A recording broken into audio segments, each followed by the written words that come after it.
Hi everyone. So this video is about the women's rights movement in the United States, specifically about its earliest origins. Now, women were routinely left out of political decisions and decision-making up until more recent decades. The first organized effort that women utilized in order to try and get some political power was the Seneca Falls Convention, excuse me, which was held in the 1800s in New York. And the goal there was to gain the right to vote for women. That's something that did not happen for another 70 years after the Seneca Falls Convention. But the language of the 19th Amendment was drafted at that convention. So even though the women and the men who were there in support of women's suffrage did not succeed in their lifetimes, their legacy still lives on in the form of the 19th Amendment, which gave women the right to vote in the United States. Fast forwarding to the 1900s, the women's rights movement was moving forward in earnest, with the goal being to vote. And the focus on the vote is, as Ben Franklin said, if you have no voice, you have no power. And in a republic, your vote is your voice. And this was something that the women of the time were extremely focused on because they were adults, but they had only the constitutional rights of children.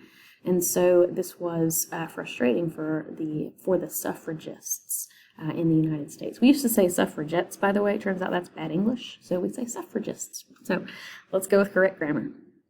And so on the top left, you see a photograph of the White House.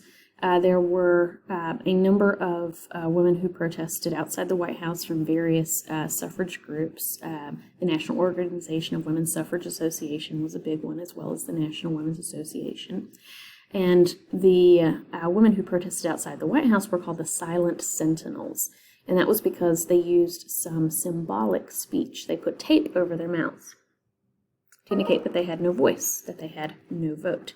And so this is in the mid-1900s that they're protesting outside the White House. They had a lot of challenges. This protest lasted for several months, and this was not well received by many members of the public.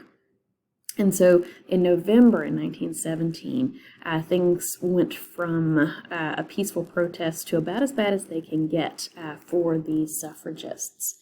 The crowd outside the White House to see the suffragists had gotten really unruly, and things started getting out of hands. The crowd started throwing things at the suffragists.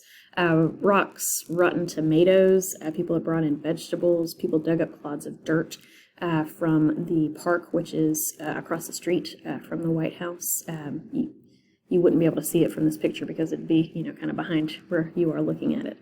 It's Lafayette Square Park. And so started throwing dirt clods and horse manure at the suffragists who were standing outside the White House with their peaceful protest, as they had been doing for many, many months. And some of the Capitol Police, who were not supporters of the suffragist movement, decided that they'd had enough. And so they immediately deputized 22 men that were standing in the crowd, which meant that there were now 33 women to be arrested by 44 men, both officers and those brand newly deputized. As you can imagine, the men who'd just been throwing the rotten tomatoes and the horse poop at the suffragists were not really inclined to treat them quite well. And so the women were taken to the Occoquan Workhouse, which you can still tour. It's in Virginia, right outside of D.C., and this began what was called the Night of Terror. And if you think that sounds bad, it's bad. Upon arriving at the warehouse, the women were thrown into cells and subjected to torture for the rest of the night. They were beaten, slapped, hit, kicked, punched. Some women had teeth knocked out, hair pulled out just in large chunks. One woman was grabbed by her bun.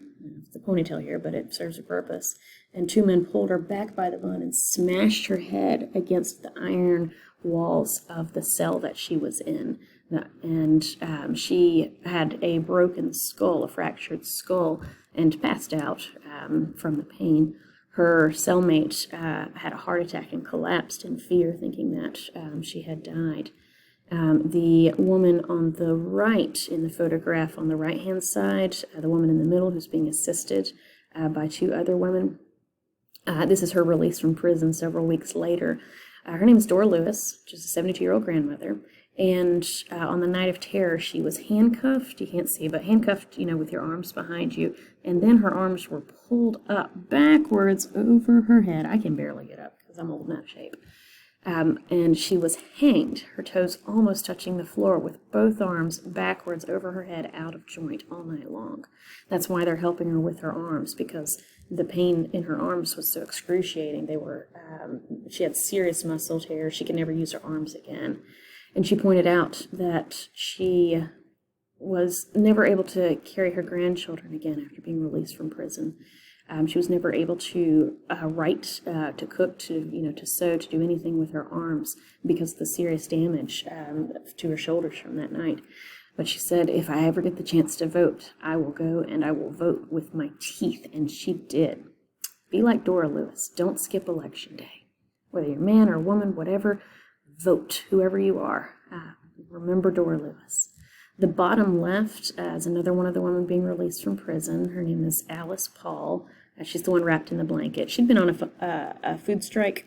So it was several weeks in to this imprisonment, which turned out to be a false imprisonment, shockingly, because none of the relatives of the women were ever notified. None of them were ever allowed any kind of legal counsel. No medical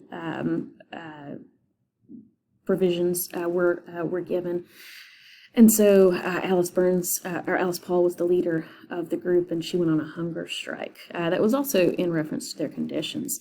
The whole group of women was given a single bar of soap for the whole time. They had to bathe in what was also their communal drinking water, which was a horse trough hauled in from off the street that horses drank out of.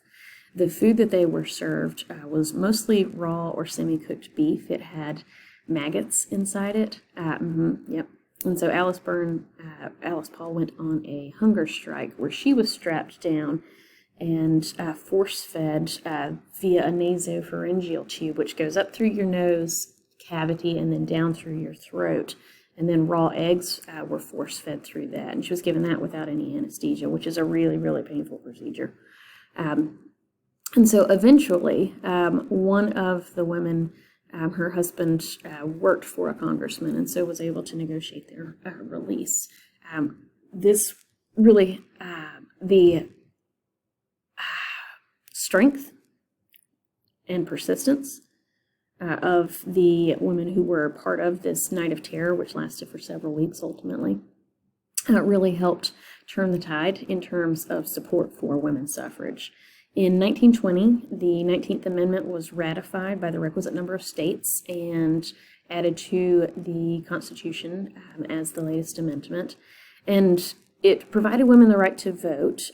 It also made some significant changes socially, and women used the court system over the next several decades to gain other rights as well, because they now had legal standing as adults. And so that's why the right to vote was so important. You can not only choose your own leaders, but you can also go through a court system and make changes. So the right for a woman to get a job, for example, before the 19th Amendment and various court cases, a woman had to have permission from a male relative to get a job. And if you didn't have a male relative, you were out of luck. And so the practical effect of that women could get jobs without permission, was that prostitution dropped in major cities by over 40%. Ooh, whoa, okay, prostitution, not a job that you have to have permission from a relative, right? It's just something that you can go out and do on your own. But women who no longer had to be prostitutes because they could not legally get a job any other way didn't have to be prostitutes anymore. Okay, and so if they were able to access a different job, then that was a possibility for them. Health, you could make your own health decisions. Prior to that, prior to the 1950s and various court cases, women were not permitted to get have their own doctor visits or get their own prescriptions without permission. A woman couldn't use any kind of birth control device, for example, without her husband or father's permission. Wealth and property, the right to own your own wealth, and so you would have your own money in your own name. This was an effect of the 19th Amendment, as well as properties. Now, some women were allowed via states to own their own property before the 19th Amendment was passed. South Carolina was one of those. But this meant that it was nationwide, now something that was accessible for all women. And then perhaps the most important of all the rights, the woman had now had the right to her own children.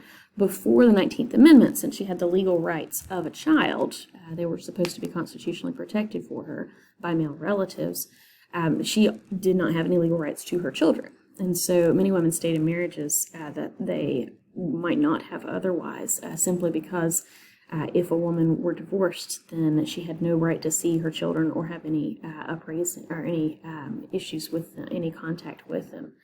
And so this is something that all these rights were significant changes for women. They did take some time. They took some time going through the court system. And we'll see what the future brings.